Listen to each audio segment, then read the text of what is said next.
Hello दोस्तों, दीपक JCERT and NCERT के इस यूट्यूब चैनल में आप सभी का स्वागत है। देखिए, आज हम मासिक जांच परीक्षा क्या देखने वाले हैं। मासिक जांच परीक्षा क्लास 10 का है। कितने का है? क्लास 10। विषय यहाँ पर बायोलॉजी लिखा हुआ है।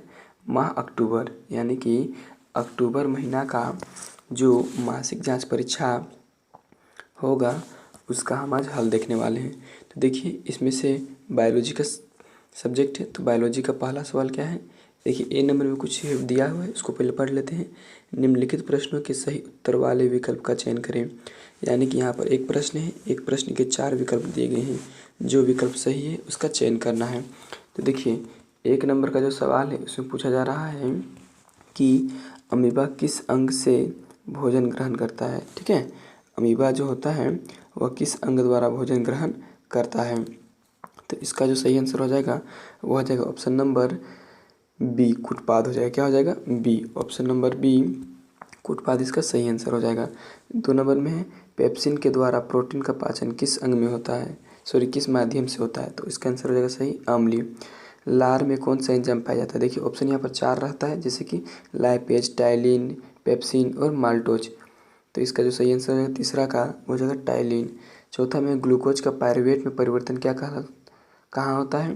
ग्लूकोज का पायरुवेट में परिवर्तन होता है कोशिका द्रव्य में। ठीक है, अगला क्या है, मानव में शोषण वर्णक का कार्य कौन करता है।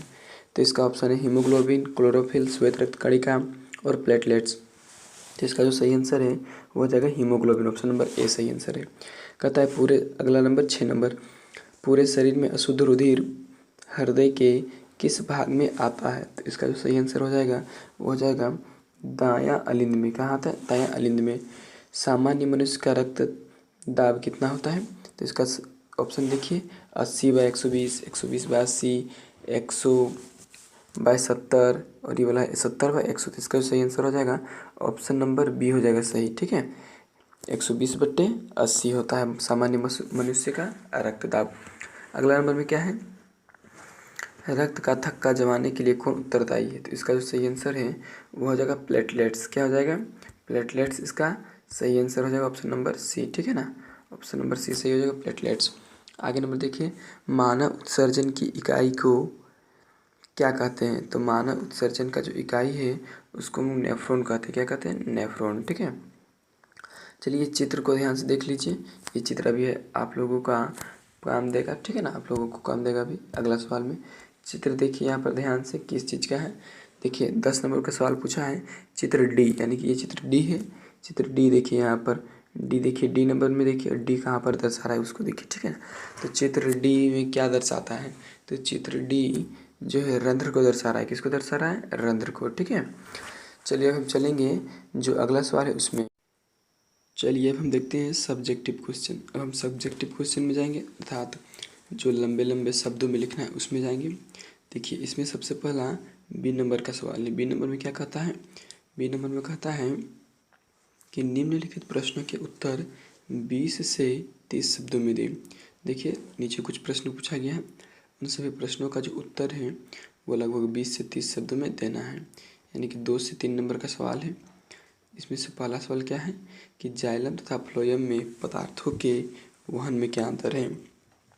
देखिए, हम जानते हैं जाइलम और फ्लोएम एक प्रकार का पौधों में पाए जाने वाला उत्तक है। ठीक है, तो इसमें क्या अंतर है पदार्थों के वहन में, वही लिखना है हमको। देखिए, सबसे पहले बोला है जाइलम, कहता है जाइलम एक संवहनी उत्तक है जो पानी और विघटित खनिजों को जड़ से अवशोषित कर शेष पौधों तक पहुंचाता है। अगर हम बात करें जाइलम का, तो ये जो जाइलम है वह हमारे नहीं, पेड़ पौधों के भूमि में जितना भी विघटित खनिज है, घुला हुआ खनिज है, उसको और जल को ले जाता है पेड़ के अन्य भागों में। अगर हम बात करें फ्लोएम का, तो कहता है फ्लोएम एक संवहनी उत्तक है जो पौधों के हरे भागों से पौधे बाकी हिस्सों में प्रकाश संश्लेषण के दौरान तैयार घुलनशील कार्बनिक यौगिकों को स्थानांतरित करता है। देखिए, हम जानते हैं कि पेड़ पौधे पत्तों में भोजन बनाते हैं। पत्तों में भोजन बनाने के बाद यही फ्लोएम उत्तक जो है वही शरीर के अलग अलग भागों में उस भोजन को पहुंचाता है। चलिए हम जाते हैं 2 नंबर में। अब कितना नंबर जाएंगे? देखिए, हम 2 नंबर जा रहे हैं अब। ठीक है, 2 नंबर में क्या कह रहा है कि हमारे आमाशय में अम्ल की क्या भूमिका है। तो आंसर इसका हम जानेंगे।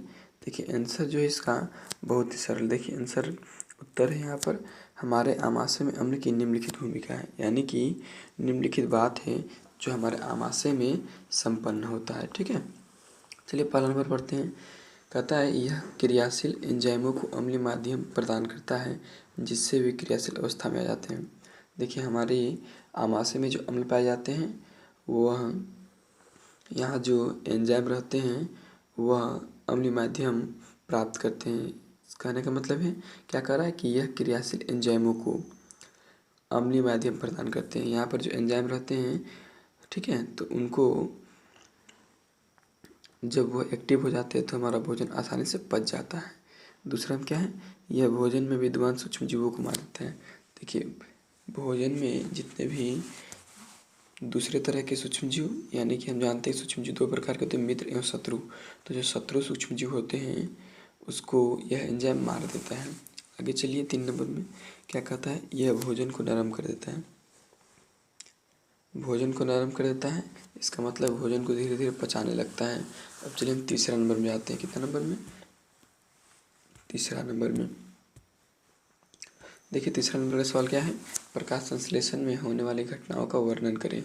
देखिए यहाँ पर बोल रहा है कि प्रकाश संश्लेषण में जो घटना हो रहा है उसका वर्णन करने बोल रहा है। तो यहाँ पर उत्तर दिया हुआ है, देखिए उत्तर पढ़ते हैं। सजीव कोशिकाओं के द्वारा प्रकाश ऊर्जा को रासायनिक ऊर्जा में परिवर्तन करने की क्रिया द्वारा सूर्य के प्रकाश की उपस्थिति में वायु से कार्बन डाइऑक्साइड तथा भूमि से जल तथा खनिज जटिल कार्बनिक पदार्थ जैसे कार्बोहाइड्रेट्स का निर्माण करते हैं तथा ऑक्सीजन गैस CO2 बाहर निकालते हैं। देखिए प्रकाश संश्लेषण में होने वाली घटनाओं का वर्णन करने बोल रहा है, तो इसको हम आपको समझा देते हैं, आप इससे आंसर लिख सकते हैं। देखिए क्या होता है, प्रकाश संश्लेषण में जो जितने भी हरे पेड़ पौधे होते हैं उनके पत्तियों में क्लोरोफिल होता है और वे सूर्य का प्रकाश लेकर भोजन बनाते हैं। भोजन बनाने के समय वह कार्बन डाइऑक्साइड गैस को लेते हैं और O2 गैस को छोड़ते हैं। कौन गैस, O2 गैस को छोड़ देते हैं। ठीक है, तो ये बड़े बात यहाँ पर लिखा गया है। ठीक है, O2 बाहर निकालते हैं। चलिए हम जाते हैं चौथा नंबर का सवाल में। कितना नंबर, चौथा नंबर में देखिए क्या कर रहा है, वाष्पोत्सर्जन का पौधों में क्या महत्व है। वाष्पोत्सर्जन जो होता है उस पौधे में क्या महत्व है। कहता है वाष्पोत्सर्जन मिट्टी से पानी के अवशोषण में मदद करता है। अवशोषित पानी जड़ों से पत्तियों तक जाइलम वाहिकाओं के माध्यम से जाता है। ये बहुत हद तक वाष्पोत्सर्जन खिंचाव से प्रभावित होते हैं। कहता है वाष्पीकरण के दौरान वाष्पोत्सर्जन पौधे की सतह ठंडी रखने में मदद करता है।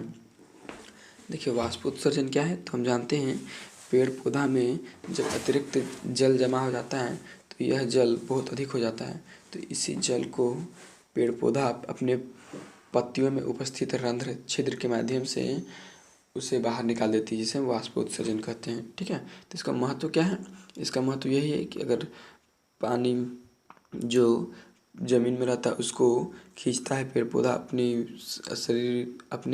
शरीर के विभिन्न हिस्सों का उपयोग के लिए, उसके बाद जो उपयोगी रहता है उसको उपयोग करता है, उसके बाद जो नहीं रहता है उसको हटा देता है। चलिए हम जाते हैं सी नंबर में। कितने नंबर, सी नंबर। देखिए सी नंबर में क्या कर रहा है, सी नंबर का जो सवाल है उसमें बहुत सारा सवाल है। ठीक है ना, सी नंबर का सवाल में बहुत सारा सवाल है। देखिए सी नंबर का जो पहला सवाल है, सी नंबर में क्या कर रहा है इसको पहले देख लेते हैं। निम्नलिखित प्रश्नों के उत्तर 35 से 50 शब्दों में दे, मतलब उससे थोड़ा सा बड़ा है, हो सकता है वो 2 नंबर का हो, ये 3 नंबर का हो। चलिए पढ़ते हैं, उससे कोई बहुत बड़ा इशू नहीं है, बहुत बड़ा दिक्कत नहीं है। अब 1 नंबर का सवाल में क्या कर रहा है, देखिए यहाँ पर कहता है दोहरा परिसंचरण तंत्र की व्याख्या करें।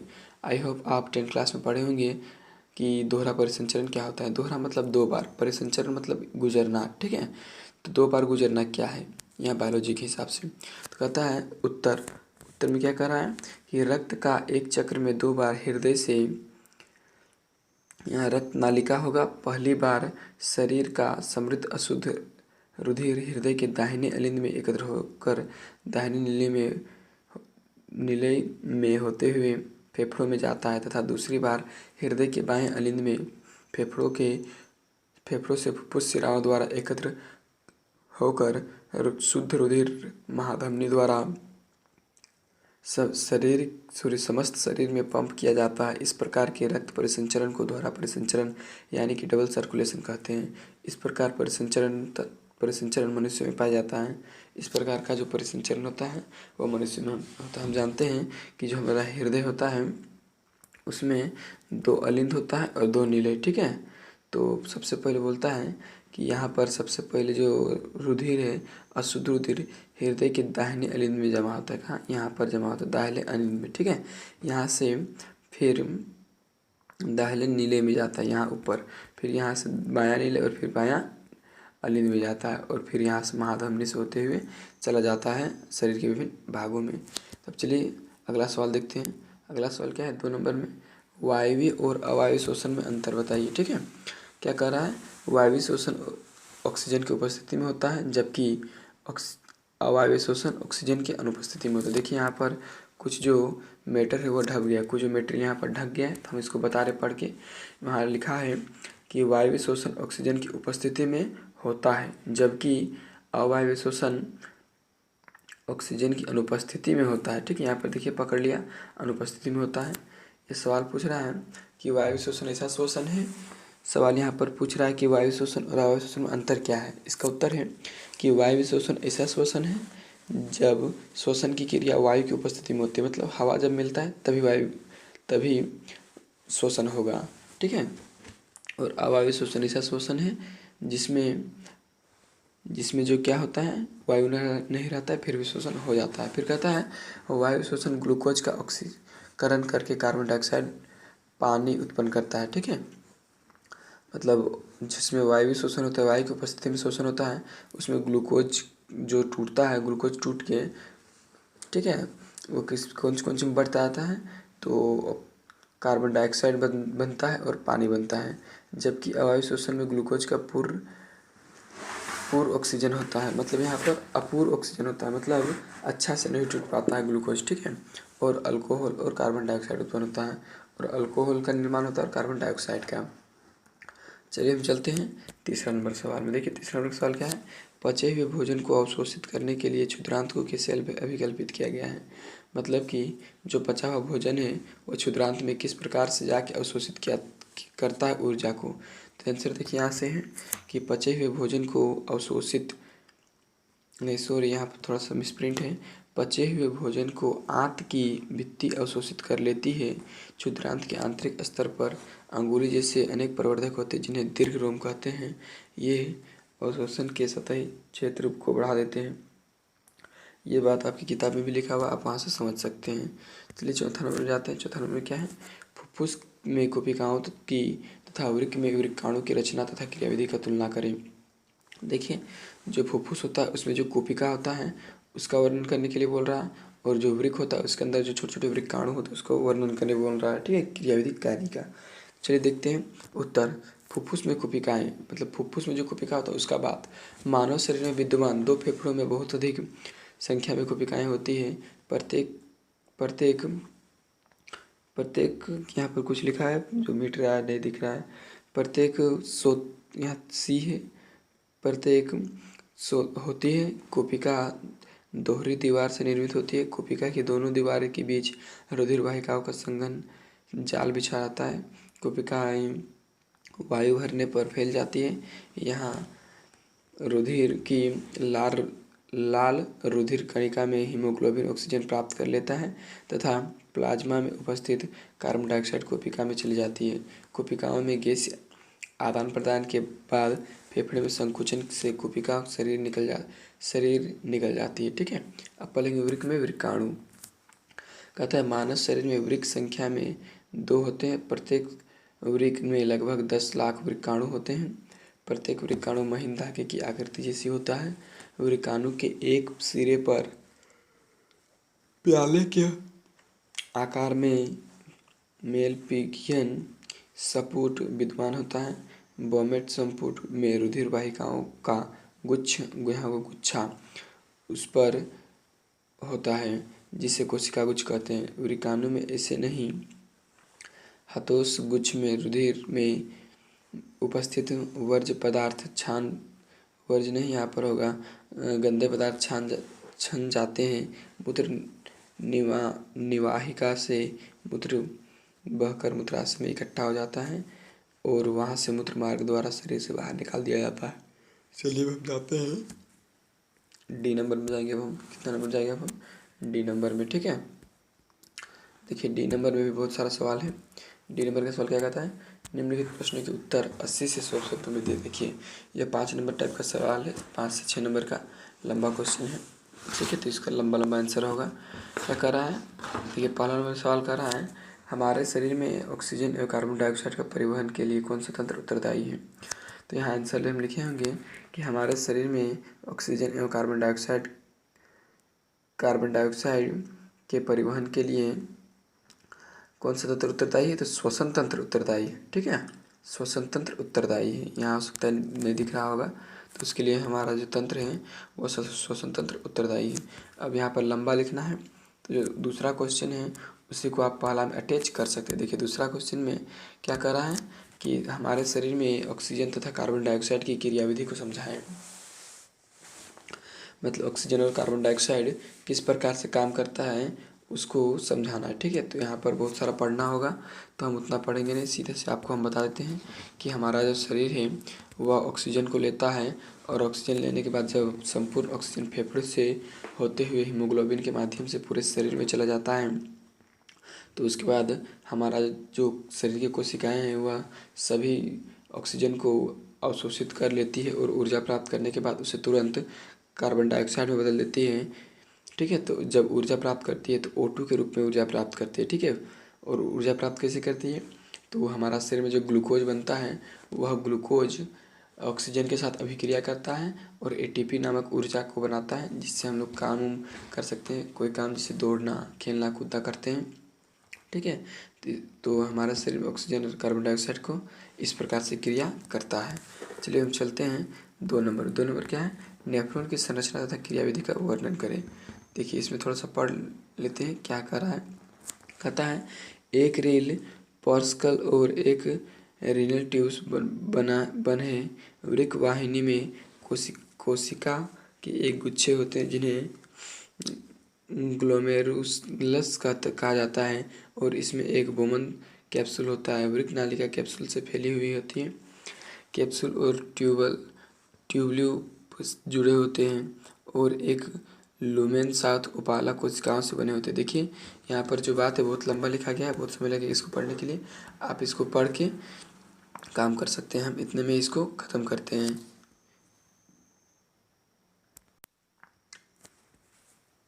दोस्तों अगर वीडियो अच्छा लगे तो चैनल को सब्सक्राइब करके वीडियो को लाइक करना नहीं भूलिएगा। और अगर हाँ आपको कहीं पर दिक्कत हो तो आप के पास अगर PDF हो तो उस PDF को आप मेरे व्हाट्सएप नंबर पर भेज सकते हैं। मेरा व्हाट्सएप नंबर आपको हम दे देते हैं। ठीक है, अपना व्हाट्सएप नंबर दे देते हैं। मेरा व्हाट्सएप नंबर है 748888। ठीक है, 7488873872। मेरे व्हाट्सएप नंबर आप वहाँ पर सेंड कर सकते हैं PDF को। चलिए धन्यवाद।